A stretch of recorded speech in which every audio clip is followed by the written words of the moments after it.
my name is Beth Karzes. I'm the Humane Education Coordinator here at the Humane Society.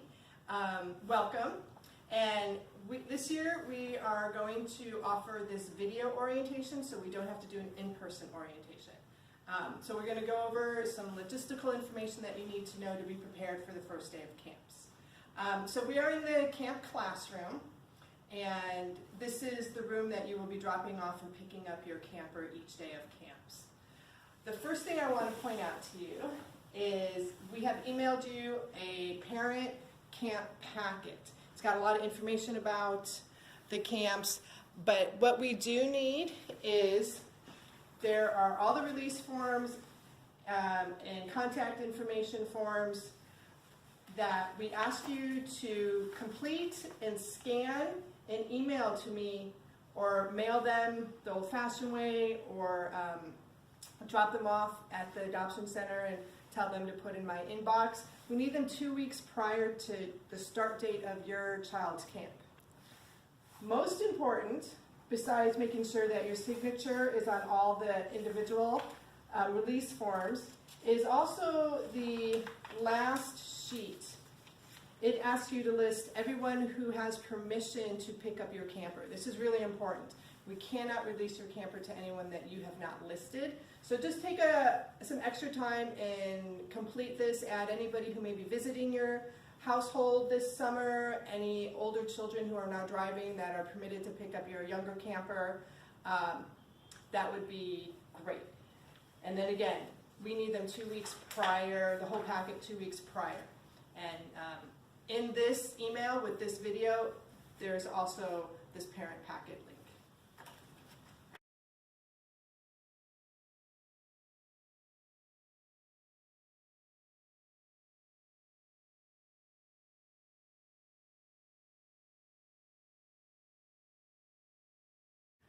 Hello. So Humane Society of Sonoma County Forget-Me-Not Farm Children's Services Animal Adventure Camps are all about the field of animal welfare. So our goal is to expose the campers to as much information about behind-the-scenes operation of an animal shelter and all the programs that we offer the community.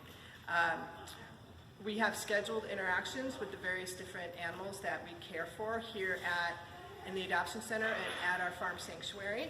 Of course, all animal interactions are determined by the health of the animal and the veterinary staff and the temperament and the behavior staff. So we want to have the safest animals interacting and the animals that are most comfortable with a large group of children. I'd say each day we strive to have some humane education activities, games, lessons, interactions with animals, guest speakers, and then we go on field trips as well. So a combination of those different modes of learning is our goal. We also have a veterinarian component to the camps. We're fortunate to have a veterinary staff and an animal hospital. So we do include information and activities and lessons about animal health and get an opportunity to observe a surgery if you're scheduled for that week of your child's camp. The children have the choice to observe the surgery or not, but we do encourage them. We talk about spay and neuter as well, since that is a core mission of the Humane Society, is the reduction of the overpopulation of animals.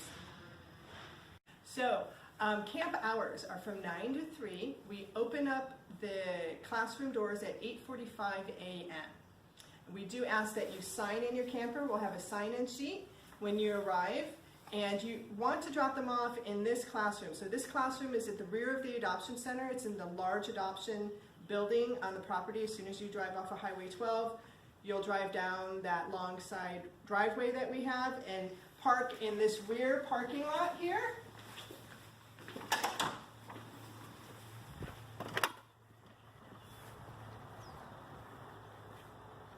And then escort your camper to the door. We do ask that you sign your camper in, and so you want to park and walk them to this classroom door. There are many outside doors to this building, so please make sure you only drop them off in the classroom with the camp staff. Unlike a school, it's important that you just accompany your camper to the classroom door. Also, the adoption center is open not until 12 in the afternoon, so it's closed in the morning. So don't go through the front door. Again, drive in the back, park, and then escort them. We'll open up the doors at 8:45. If you arrive a little bit early, just give us a moment as we prepare. For pickup, at the end of the day at 3 p.m., same thing. You can park in the rear parking lot. The adoption center will be open at that point. You're welcome to park in the front and walk through the adoption center. But we ask you to wait out here right outside, and then you have to show a photo ID to pick up your camper and sign them out. If the doors are closed, give us a few minutes. We're getting all the kids ready. We're getting the animals back to their habitats before everybody arrives to pick up. Whoever you listed on your permission to pick up your camper, they have to have a photo ID. So it's really important. We cannot release them without a photo ID. And then we'll ask them to sign our sign-out sheet.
During summer camps, we have the pleasure of going on field trips.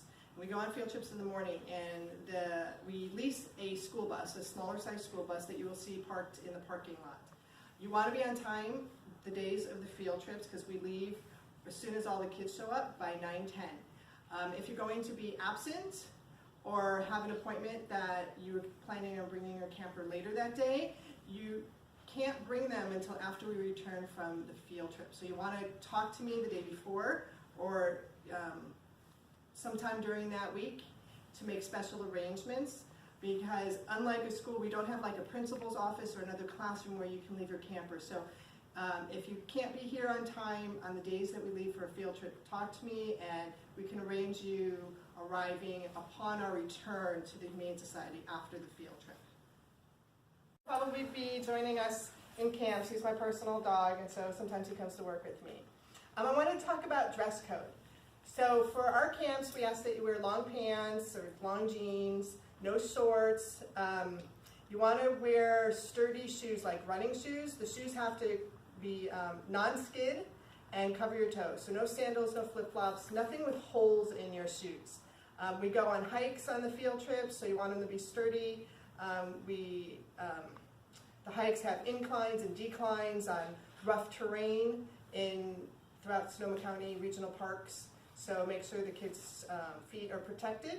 We'll also be issuing a camp t-shirt. This is a t-shirt from a past year, so we've got a different design this year, but it's the same idea. So we will give you your shirt on the first day, and the kids are asked to wear them every day of camps. It's really important. It helps us identify who the campers are. During the summer we have a lot of families visiting, and we're on field trips. They're easier to identify, and so we give you a complimentary camp t-shirt, so we do ask that you wear that every day. A light jacket for the morning field trip. Sometimes it's cold in the mornings. If you want to provide them with any sun protection, a hat, sunscreen, water bottle, lunch. Please provide them with a lunch that does not need to be heated. We're not a licensed child care provider, so we cannot cook or heat or prepare food. So we have a refrigerator they can keep their lunch in, or we have these shelves that will be empty and they can keep all of their personal belongings, like a lunch. So you want to provide them with whatever dietary requirements that they have.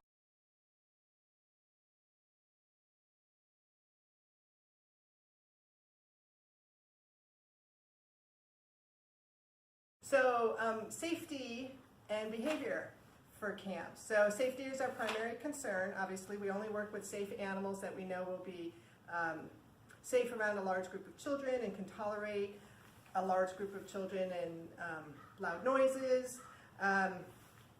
So we do need that campers follow the safety rules that we'll go over on the first day of camps.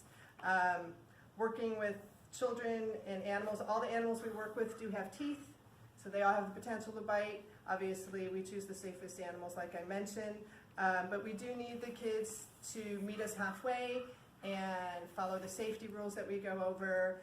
Being calm and quiet through our camps is our mantra for safety. The more well-behaved the kids are as a group, the longer the animals can interact with us and be part of camps. Shelter animals undergo a lot of stress as it is, so we want them to feel safe when they're doing anything here at the Humane Society. That being said as well, when you come and visit, it's really important. We have 5-mile speed limits. Please observe the 5-mile speed limit. We've got dog walkers and visitors and staff walking dogs around the property, as well as your campers. Also, when you're here before and after camps and you see any of our volunteers or staff working with the animals, just give them some space to walk by. Some of the animals may be new to the shelter and may be nervous around strangers or a large group of people. So we just talk to the kids about that during camps, but we ask families to give the staff and volunteers a wide space to work with the animals. Also, to prevent loss and damage, we ask that your campers keep all of their favorite toys, any expensive electronics at home. That's really important. When you're working with animals, you need all your 5 senses to be safe when you're working with an animal. We don't want anything to get lost or damaged at camps. All right. Behavior on the school bus for the field trips. So sometimes we do assign seats on the school bus. We go over it with the campers. They have to just talk an inside voice on the bus, keep their hands to themselves, and the bus does come equipped with a seatbelt for every camper, so they do have to wear their seatbelts at all time until the engine is off, and just be respectful of the driver and all the other campers and staff. If anybody jeopardizes the safety of the bus on the field trips, we'll ask the parents to drive their camper to and from the field trips.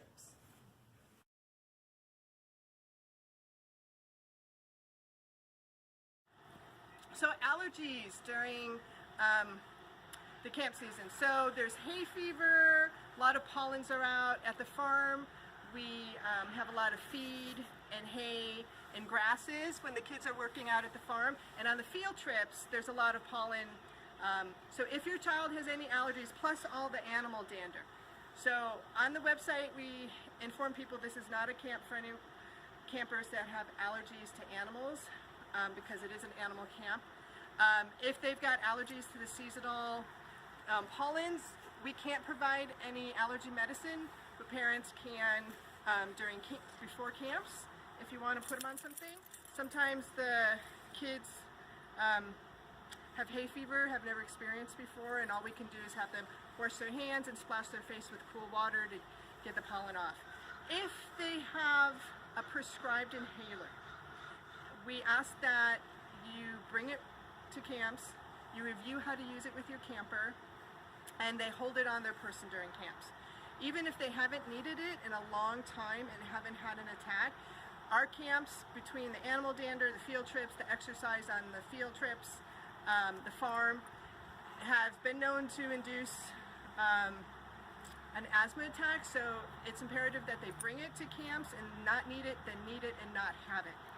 So when you fill out that form on the medical form on the parent package, please list that they have an inhaler and review that with your camper if they haven't used it in quite a while, and make sure they keep it on their person so they know where to find it in case they need it.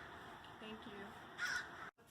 For camps, can you please have your camper bring an empty coffee, oatmeal, cocoa, any type of cardboard, plastic, or metal container with a lid?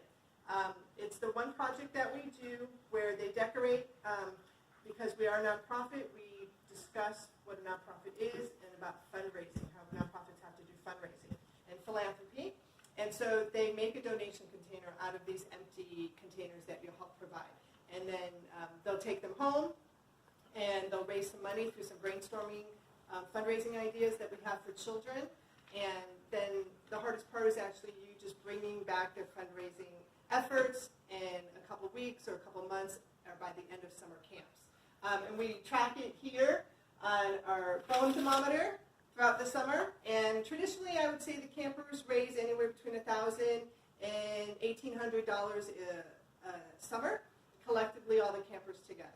So thank you so much. If you have any extra, you can bring them for any kids that may forget or don't have access.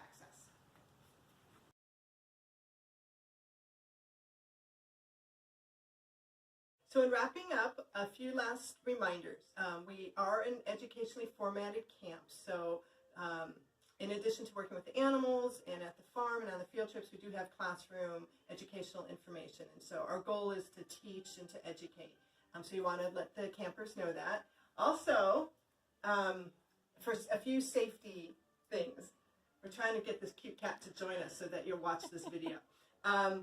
It's important for safety is keep cell phones at home. Please don't let your campers bring their cell phones. We don't want them to get lost or damaged, and they're a huge distraction, as you can imagine. So if they absolutely have to have one, then we'll have them hold it in their backpack on the shelving and not utilize it during camp hours.